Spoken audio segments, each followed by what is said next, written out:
That, I think, was found by the production manager. Who was the production manager? Chris Doyle John. Yes, I think he found it. In those days, nowadays you have location managers, and very often the designer is involved in finding locations. In those days, the production manager, who in fact wasn't even known as production manager, was known as production assistant, had every job under the sun, and one of them was finding locations. And yes, it was called the location recce. And Chris would go off in a car, in a hard car, and drive around the various areas which might fit. See, one of the difficulties about location filming is that the time that is spent from moving from one location to another is wasted time. So we had to find something which contained all the elements that we needed for the story. And this turned out to be perfect, you know, because not only was the barrow, but there was a lovely village green, there was a perfect church, perfectly placed, with a pub exactly in the right place. It was almost as though somebody else had planned it all.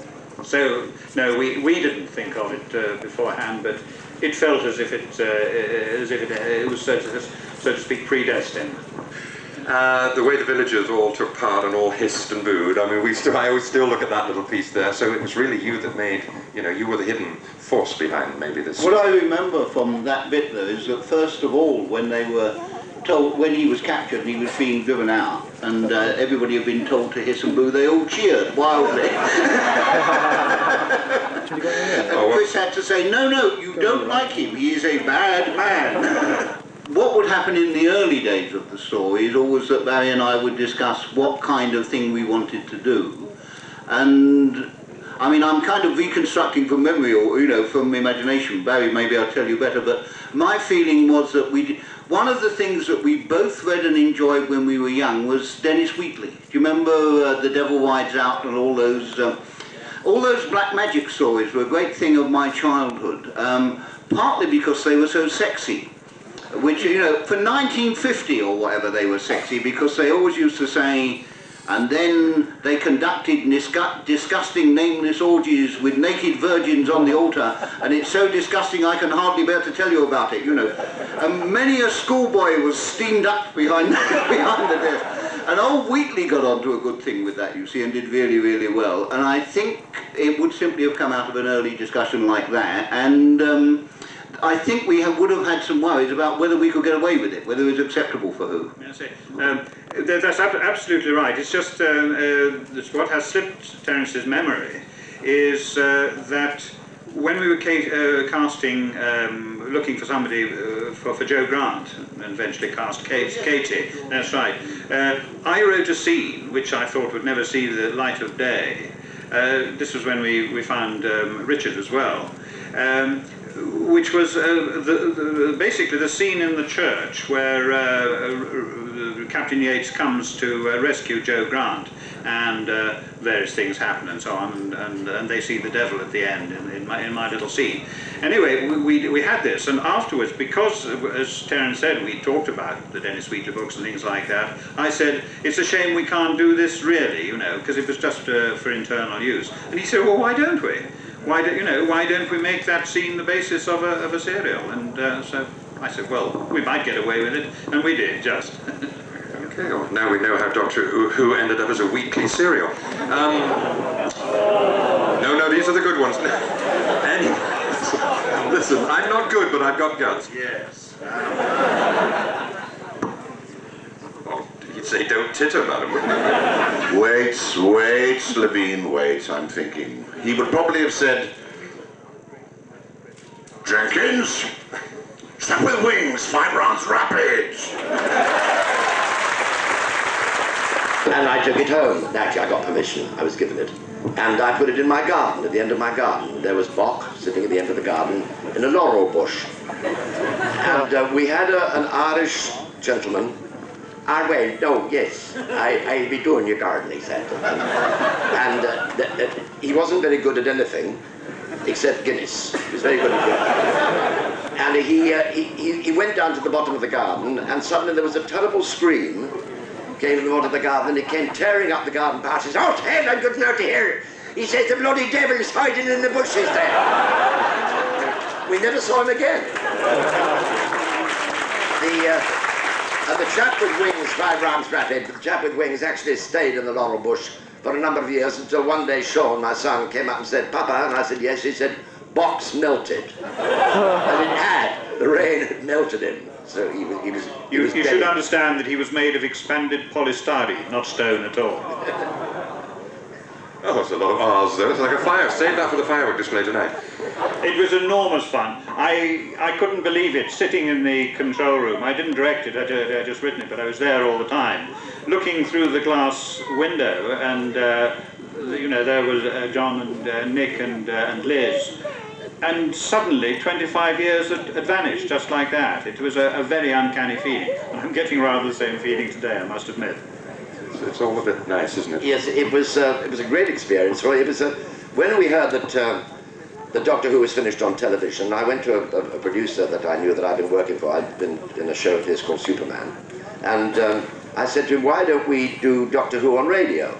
And he said, well, that's a good idea. I'll give it a shot. Well, as you know, the BBC are very sort of quick at making up their minds about what they're going to do. And so we put it to the BBC, or he did, and said, what about doing Doctor Who on radio? And the BBC said, what a great idea. Yes, well, let's think about that. And they were very quick. About 9 months later, I think it was. They said, yes, at least. And they said, yes, we'll do it. And so we did it. And Barry had written this great script of The Paradise of Death, and we were off. And we were a great success. They did a repeat. And the repeat was unfortunate because there were 5 episodes, and on episode 4 they said, tune in next week for the great denouement. And they all tuned in, and they played episode 4 again, which irritated the listeners, but pleased us because Nick rang me up and said, we're in for another residual. Which we were, and anyway, we did it, and it was a great success. And they only discovered it was a great success because the people that normally do the figures, I've forgotten what they call the department at the BBC, which work out the audience research, they were on strike at the time, and so they never knew really how well it was going. But when they got these hundreds of people ringing in saying, what the bloody hell are you doing? Putting on episode 5 again, they realised it was very popular, and they said, well, it obviously had a very big listening figure, we'll do another one. And so, with great speed, Barry said, I've got one, I've got the story, it's all ready to go, The Ghosts of N Space, and they said, right, now how long did it take us before we got that one on in the studio? A year and a half. They were really quick on that. A year and a half to get the next one in the studio, and so we did that, and they said this is lovely, and it worked out very well. We had a great director called Phil Clark, and it then took how long before it was played? 9 months? Or more, nearly a year before it was played. So you can see the whole thing has been immensely successful, and the BBC have gone really fast at attacking it. You'll be interested to hear, and I'm sure a lot of you know, that we came out in the ratings the week before last, and the audios came out, the tapes, and we went straight in at number 1, which was and so that was wonderful. I was also very proud too, because I was also in the same list with the Navy Lark at number 19, and we'd made that about 140 years ago. Anyway, that's the story, and we're waiting now, because the BBC are obviously just dying to tell us to go ahead to do another one, and I'm sure Barry's got in one. In 1998. My agent, I rang my agent to suggest it, because Pat Troughton was leaving. My agent greeted it with stony silence, and I said, right, forget the whole thing. He said, well, no, I'll try. And he rang the BBC, and the suggestion was greeted with stony silence. And he said, yes, I had exactly the same reaction. They said, no, we're quite gobsmacked. He said, because your client's name you just mentioned is second on our shortlist and has been for 18 months, which is extraordinary. And now you're all saying, who was the first? I think I'm right in saying, wasn't it Ron Moody, Barry? Yeah, so I was told, yes. Yeah, I think it was Ron Moody. And anyway, they asked me if I'd like to do it, and I said, Sean Sutton's a great friend of mine, and I said, yes, can we have a lunch and talk about it? So we had lunch, very good lunch. And he said, well, do you want to do it? And I said, well, can I think about it? And he said, yes. And so we waited for about another week, and I said, can we have another lunch? And he said, yes. And so we had another lunch, and he said, do you want to do it? And I said, well, can I think about it? And I rang him up the next week and said, do you do dinners? And he said, yes, all right. And we had dinner, but that was because we were mates, and so I decided to do it, and that's how I got the job. thank goodness for that. Did I enjoy working with Bill Baggs? Of course, because he employs us. We're all happy to work for Bill Baggs. Yes, we like working with him very much. He's a very nice guy, and he's very easy. He's like Barry. See, Barry was an actor, and so he understands actors, and that's why it was a joy working with him. Bill seems to know exactly how you feel as an actor. He's not pushy. He lets it ride, and he's doing some very good work, and he's going to do a lot better work too, because he can turn out a film on a shoestring, and it's not half bad, as you've seen. So yes, I would love to work with Bill and enjoy working with him in the past. No, that was never thought of as an option. Not because we didn't love Miss Hawthorne ourselves and Damaris, but merely because the character seemed so part of this story.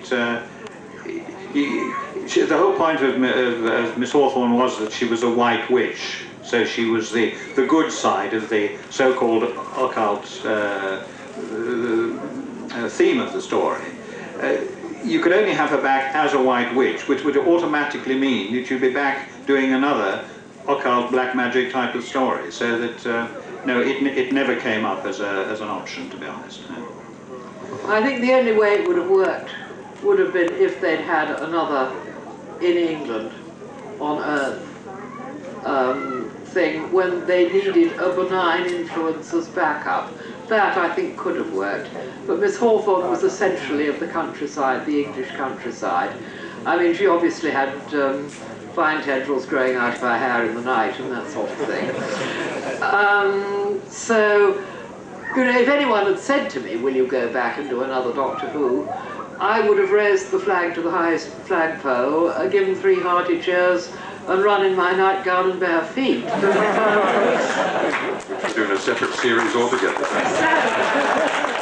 No, I wouldn't want promotion because I've always taken the view that the brigadier is one word. It's an easier word to remember than lieutenant general or general. And no, not at all. And also, you know, don't forget, listen, don't you start. You have to be in a moment.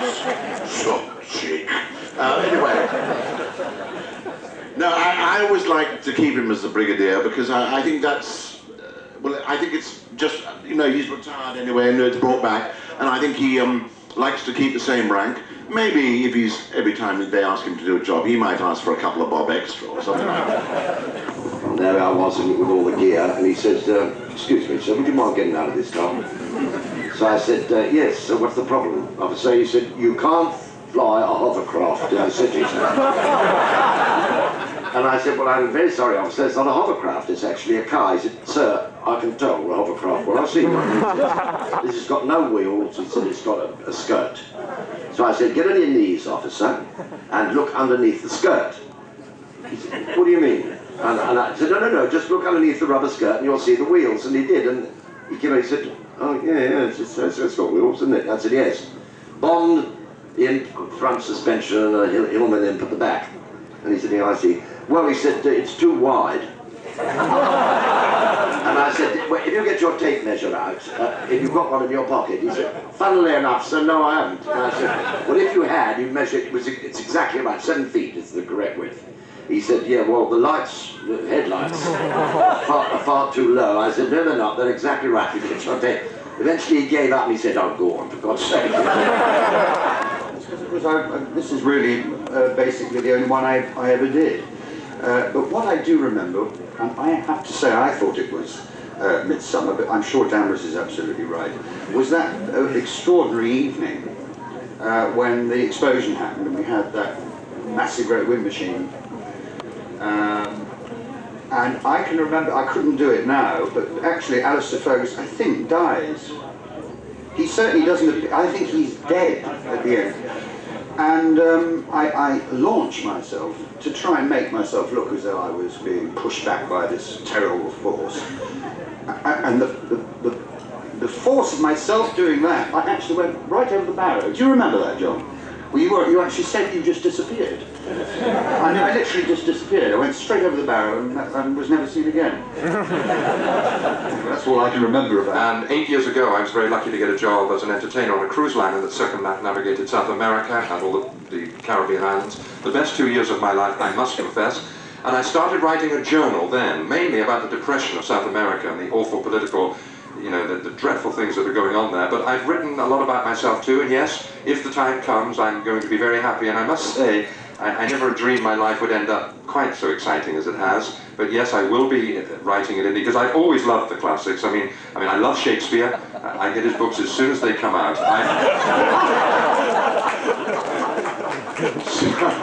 John is doing an autobiography, and guess what? It'll be about Doctor Who and things. And we've all been asked to write little bits. So yes, we'll all write books in the end, because you are the people that, you know, you love us and we love you. And let's get on with the next question. Ooh.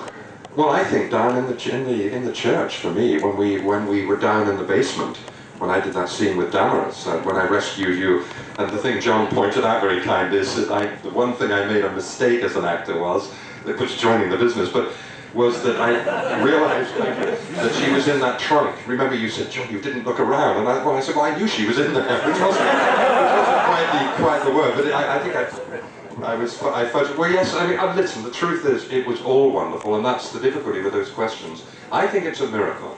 I think God is a powerful person, and if you're in anything that's about good over evil, and we were the good people, that's... Yeah, I think my scariest moment, because as you remember the Deans, I don't come into the story till fairly late.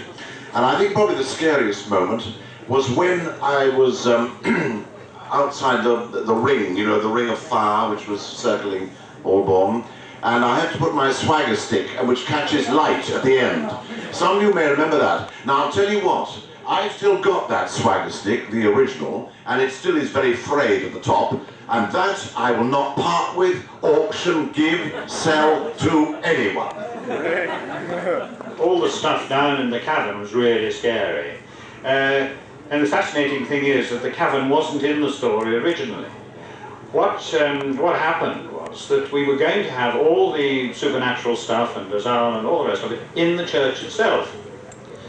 And the night before we were due to start filming down here in Aldbourne, I was asked to go and see my boss, who was the head of serials and technically the executive producer of the show. He was the executive producer of all the shows that went out in the serials department. And he had only just read the scripts. And he said, I cannot have this. You have got to change it. It will not happen in a church. And I blenched and said, but they're all on the train now going down to shoot it. We start on the church tomorrow. He said, I'm sorry, I cannot have... Everybody will say you're doing black masses and the children are seeing devil worship in a church, and I will not have it. Now, he was entitled to do that as the boss, to make an editorial comment like that and to tell me. And so I said, well, give me some time. And I went and talked to Terrance. And between us, we hatched out this idea of being a cavern under the church, which allowed us to go ahead and do all the shooting as planned, of them rushing out of the church and going into the church and so on and so on. And we frantically rewrote what happened in the studio, because we've got time to do that while the filming was, the outside filming was going on. But isn't that still consecrated ground? I mean, it's still, if it was within the four walls. Oh yes, I know, but well, that's just it. I mean, people, I think it was the idea of seeing stained glass windows and altars rather than the fact of it being consecrated. The crypt was deconsecrated and was used as a sort of museum. That's right. I think we got round it that way, because I remember all this happening very clearly. Yes, I think you're right. Yeah. I think my favourite moment, I don't know whether it was the scariest, was a bit I did up by Crooked Corner when a mystic wind came and blew policemen about and things, and I called on the powers of light to still the wind. And I really enjoyed doing that. And I felt I was really doing it once more. It was fun. I was a bit surprised at Nick Courtney's answer, actually, because I thought his most scary moment would have been when I asked him to have a dance rather later.